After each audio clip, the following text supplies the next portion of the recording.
appétit pour ce qui est bon. Findus, on choisit ce qu'on aime, tout le monde est content. Findus, poisson au four, pané, beignet, comme on préfère. Findus, Ça plaît, ça change, c'est facile. et c'est bon. Un nouvel appétit pour le poisson. Findus.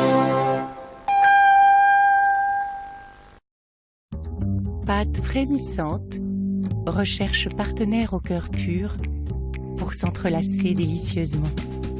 Du thon cuit à la vapeur, tout en douceur. Petit navire, que c'est bon la simplicité. Et varier les plaisirs avec toutes nos recettes de thon. En cuisine, on peut toujours faire très sophistiqué.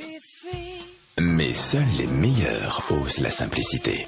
Saumon Labéry, fumé au bois de hêtre. Labéry, le raffinement à l'état brut.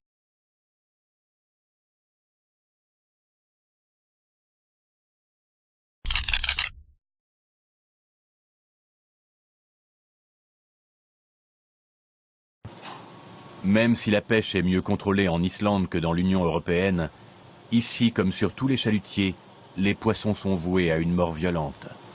La protection des animaux n'a pas sa place en haute mer. Le cabillaud et le sébaste sont pêchés dans les grandes profondeurs. Lors de la remontée du filet, ils ne peuvent compenser aussi rapidement la différence de pression. À bord, ils gisent souvent les yeux exorbités et les viscères à l'air. En cale, les opérations se poursuivent sans plus de ménagement. Une fois trié, le poisson est tué et vidé, sans anesthésie préalable.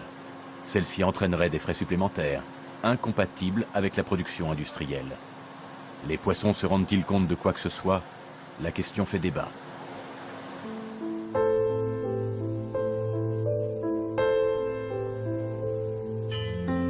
À l'université de Liverpool, l'éthologiste Lynn Snedden oriente ses recherches sur la souffrance chez les poissons.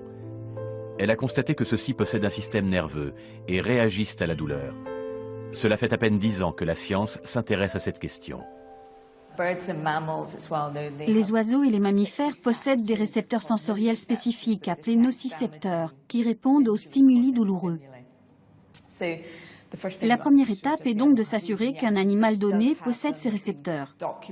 Or, les poissons les possèdent. Mes recherches ont pu l'établir. Ces récepteurs sont présents sur toute la tête, les lèvres et la cornée des poissons, mais aussi sur les nageoires pectorales et caudales. Ensuite, il faut s'assurer que l'information est transmise au cerveau. Mes travaux ont montré que le cerveau était actif lors d'un stimulus douloureux. L'étude du Dr Snedden est très controversée dans les milieux scientifiques.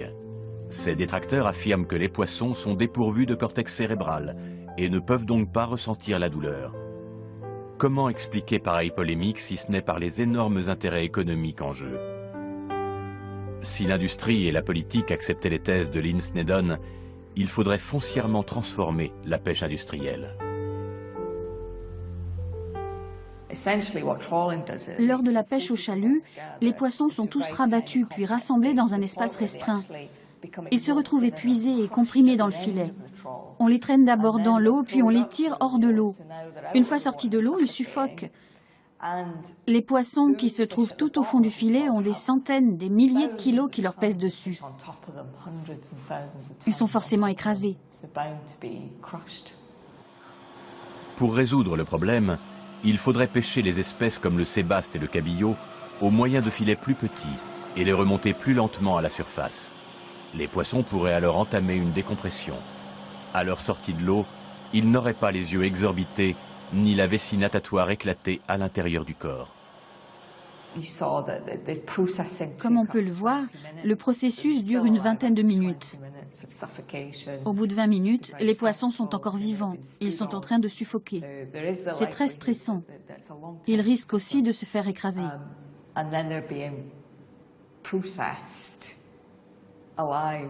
Après ces longues souffrances, ils sont travaillés vivants. On tranche leurs nerfs, on leur arrache les viscères. C'est sûrement très douloureux pour eux.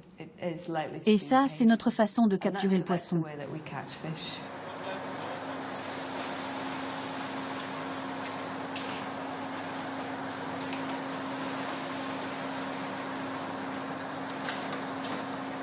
Ce que nous infligeons aux poissons ne serait pas acceptable s'il s'agissait de mammifères ou d'oiseaux.